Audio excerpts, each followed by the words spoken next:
Hello children, hope all of us are doing good. The topic that we will study today is the nervous system, and the things we will learn are brain, spinal cord, nerves, reflex action and sense organs. Now what helps you to read, write, walk, play, memorize and feel? It is your nervous system that makes you aware of your surroundings and helps you to react to whatever is happening around you.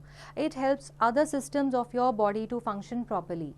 In fact, all the systems of your body are under control of the nervous system. Your nervous system comprises of nerves, brain and spinal cord. तो हमारा जो nervous system है वो क्या करता है कि सबसे पहले तो हमारा जो environment है या जो surroundings हैं हम उसको समझ सकते हैं, देख सकते हैं, महसूस कर सकते हैं, वो हमारे nervous system की वजह से है। और जो हमारा nervous system है वो हमारी body के जितने भी बाकी के systems हैं या organs हैं वो सबको control करता है, जिसकी वजह से हम अलग अलग activities कर सकते हैं। और nervous system में क्या क्या आता है? Nerves, brain, spinal cord. Now let us look at the brain. Brain is the control center of an organism's body. It controls the body by receiving and sending the messages with the help of nerves. The brain looks like a wrinkled walnut. अगर आप इस photo में देखें तो हमारा brain ऐसे walnut की तरह नज़र आता है and is very soft. The brain weighs about 1.4 kg and contains millions of nerve cells. It is protected by a hard bony structure called skull. तो किसी भी organism, जो भी कोई living being होगा उसकी बॉडी का जो कंट्रोल सेंटर है वो ब्रेन में होता है। और ब्रेन जो है ये हमारी बॉडी से मैसेजेस को रिसीव करता है और बॉडी के अलग अलग हिस्सों में मैसेजेस को सेंड करता है नर्व्स की मदद से। ब्रेन के अंदर बहुत सारे नर्व सेल्स होते हैं और ये स्कल से प्रोटेक्टेड होता है। It is a fact the left part of the brain plays a key role in learning language and mathematics, while the right part helps us in learning art and music. Now the brain has three main parts. The first one is the cerebrum. Now it is the largest part of the brain. It controls the memory, the five sense organs and the emotions. It also keeps a control over learning, thinking and talking.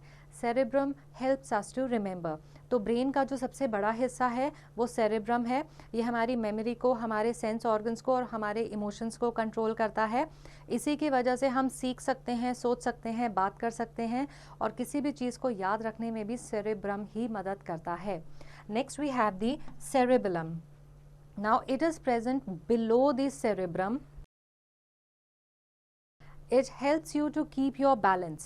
All the voluntary actions like playing, running, writing etc. are controlled by the cerebellum.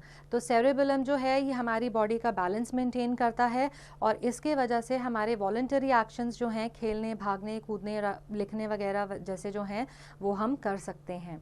Then comes the medulla. Now it is present at the bottom of the brain. It connects the brain to the spinal cord. All the involuntary activities of the body such as breathing, respiration, digestion etc. are controlled by the medulla. तो medulla जो है वो brain को spinal cord से connect करता है और body के जितने involuntary actions हैं उनको ये control करता है। Then comes the spinal cord. A thick bundle of nerves that extends down from the medulla is called the spinal cord. It is protected by the backbone. It carries messages to and from the brain and the rest of the body. तो medulla के नीचे जो है बहुत एक मोटा सा bundle होता है नर्व्स का जिसको कि हम स्पाइनल कॉर्ड कहते हैं। ये स्पाइनल कॉर्ड जो है बैकबोन से प्रोटेक्टेड होता है और ये मैसेजेस लेके जाता है ब्रेन से बॉडी के बाकी हिस्सों में और बॉडी से ब्रेन तक। Next we come to the nerves. Now nerves are a bundle of fibers that carry messages between the brain and the other parts of the body. They form a link between the brain and the other parts of body. Nerves are made up of special cells called nerve cells or neurons and nerve cells are of three types. तो nerves क्या हैं? ये fibre के bundles हैं जो messages को brain से body तक और बॉडी से ब्रेन तक पहुंचाते हैं और ये जो हैं ये एक लिंक बन जाते हैं ब्रेन का बॉडी के बाकी हिस्सों के साथ। नर्व्स जो हैं वो नर्व सेल्स या न्यूरॉन से बने होते हैं और नर्व सेल्स तीन तरह के होते हैं।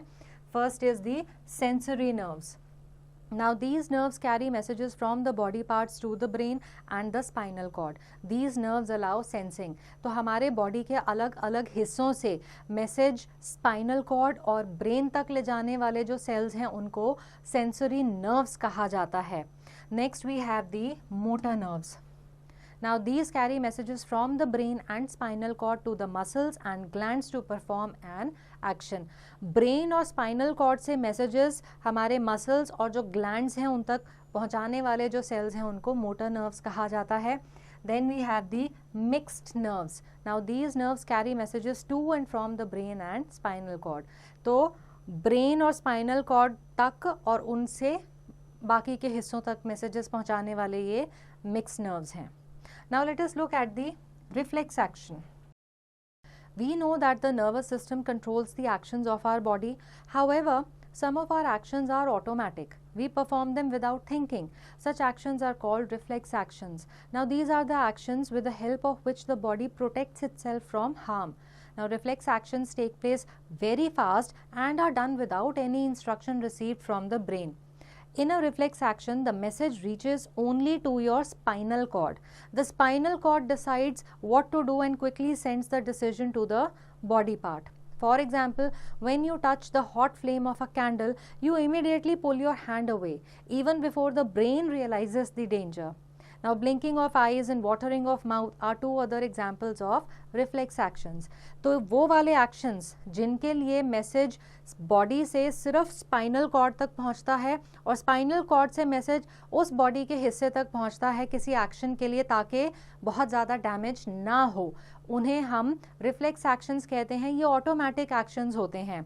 यहाँ पे हमारा ब्रेन इससे पहले कि रियलाइज़ करे कि कुछ खतरा है, हमारी स्पाइनल कॉर्ड बॉडी के किसी हिस्से तक मैसेज पहुंचा देती है और ये एक्शन हो जाता है. तो जो हमारी आइज़ का ब्लिंक करना है या किसी चीज़ को देख के मुंह में पानी आना है, ये सारे रिफ्लेक्स एक्शंस हैं. Now let us look at sense organs. Now the sense organs are windows to the world. They help you to see, hear, smell, taste and feel. आपके आसपास की जो सराउंडिंग्स है उनको आप अपने सेंस ऑर्गन्स की वजह से ही महसूस कर पाते हैं. So first we will look at the eyes. Now the eyes are the most important sense organs that help you to look around. They fit into sockets on the skull. Now the eyelids and eyelashes help to prevent entry of dust in the eyes. हमारी जो eyes हैं वो हमारे body के सबसे important sense organs हैं क्योंकि इन्हीं की मदद से हम अपने आसपास देख सकते हैं. ये हमारे स्कल के अंदर आई सॉकेट्स के अंदर होती हैं. जो आईलिड्स और आई लैशेज हैं ये हमें मदद करती हैं कि हमारी आंखों के अंदर कोई धूल मिट्टी या कुछ भी गंध ना आए. In front of the eye there is a circular transparent area called the cornea. It protects the eye. तो सबसे बाहर जो है हमारा कॉर्निया है जिससे हमारी आंखें बची रहती हैं.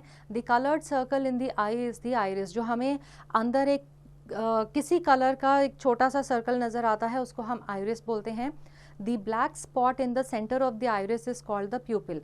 उस कलर्ड हिस्से के अंदर जो एक ब्लैक कलर का स्पॉट होता है वो हमारा प्यूपिल है. It is an opening through which the light enters the eye. ये जो प्यूपिल है ये एक ओपनिंग है, यहाँ से लाइट हमारी आईज के अंदर आती है. The iris adjust the size of the pupil to enable the entry of just the right amount of light. ये जो प्यूपिल है ये बड़ा या छोटा होता है ताकि ये कंट्रोल कर सके कि हमारी आईज के अंदर जो लाइट आ रही है वो सिर्फ करेक्ट अमाउंट में ही आए. In dim light, the pupil gets enlarged to take in more light. In bright light, the pupil becomes small in order to keep away the extra light. The lens forms the image of the object you see on a screen called retina. A sensory nerve called the optic nerve connects the eye to the brain. तो आपके प्यूपिल में से जब light अंदर जाती है तो प्यूपिल के पीछे जो है एक रेटिना होता है जिसपे कि जो एक स्क्रीन की तरह काम करता है जहाँ पे एक इमेज फॉर्म होती है कि आप क्या देख रहे हैं उस ऑब्जेक्ट की. और फिर वहाँ से ऑप्टिक नर्व्स हैं जो कि आपकी आइज़ को ब्रेन से कनेक्ट करती हैं तो मैसेजेस पास होते हैं. Next we come to the ears. Now ears help us to hear sounds and enable you to keep your balance. The ear is made up of 3 parts. हम सुन सकते हैं कान की मदद से और जो हमारे बॉडी का बैलेंस मेंटेन होता है वो भी कानों की वजह से होता है. So first we have the outer ear. Now बाहर का जो कान है, outer ear, it helps you to receive and direct sound waves to the inner ear. Then we have the middle ear. It is made up of tiny bones that help in sending the sound messages to the inner ear. Next we have the inner ear which has nerves that carry sound messages to the brain. तो जो बाहर का कान है या outer ear है वो sound को receive करता है और उसको अंदर की तरफ direct करता है. फिर आपकी middle ear आती है जहाँ पे बहुत छोटी छोटी bones हैं. ये क्या करती हैं कि sound message को आपके बिल्कुल inner ear तक पहुँचाती हैं. आपके inner ear में nerves होती हैं जो इस sound message को आपके brain तक पहुँचाती हैं. Next we have nose. Now nose helps you to breathe and smell. In the upper part of your nose there are nerve endings which are sensitive to smell. When you smell a substance, the nerve cells send a message to the brain which interprets the message as smell. You are not able to smell properly if your nose is blocked. तो nose जो है आप अपनी नाक से breathe करते हैं और smell कर सकते हैं. आपके nose का जो upper part है वहाँ पे बहुत सारी nerve endings होती हैं जो smell के लिए sensitive होती हैं. तो जब भी किसी चीज़ की smell आप तक पहुँचती है वहाँ पे जो nerve cells हैं ऊपर की nose में वो message को ब्रेन तक पहुंचाते हैं और फिर वो इंटरप्रेट करता है कि आपने क्या स्मेल किया. अगर आपकी नोज ब्लॉक्ड हो तो आप स्मेल नहीं कर सकते properly. Next we have tongue. Now tongue helps to taste food. This is possible because of the tiny bumps called taste buds present on the surface of the tongue. Taste buds carry taste messages to the brain. The brain tells you whether you are tasting sweet, salty, sour or bitter. The taste buds are grouped together in different areas of the tongue.